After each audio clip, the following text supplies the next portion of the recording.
Le fait que l'IG8 se soit réuni au courant du mois de mai est donc un moment marquant dans l'ère de l'Internet, car il fait prendre conscience aux plus grands dirigeants de la planète et aux dirigeants des plus grands pays développés à économie de marché que le numérique est devenu réellement un secteur d'activité à part entière. Le numérique, c'est quoi aujourd'hui? C'est tout ce qui touche les technologies de l'information et de la communication, à la fois les systèmes d'information dans les organisations, à la fois les nouveaux usages du web, de la mobilité qui sont aujourd'hui présentes dans toute la société, dans l'éducation, dans le secteur de la santé.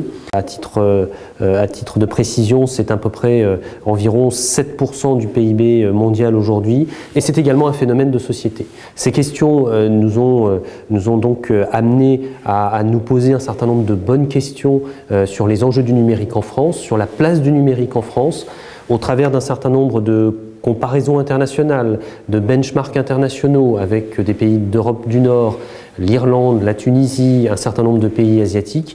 On aboutit à un certain nombre de propositions très concrètes pour le numérique en France, ses défis et ses facteurs de compétitivité. La première série de propositions s'adresse à la puissance publique et à l'État plus particulièrement.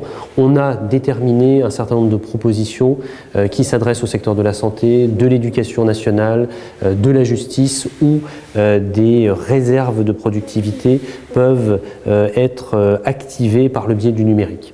Une autre série de propositions concerne également le numérique et la société. On sait qu'aujourd'hui, la grande majorité des Français utilisent l'Internet, consomment par le biais d'Internet, sont amenés à effectuer un certain nombre de démarches administratives, à payer leurs impôts par le biais de l'Internet. On est conscient qu'il est indispensable d'aller au-delà et que la société tout entière prenne en considération ces nouveaux usages et ces facteurs de valeur ajoutée.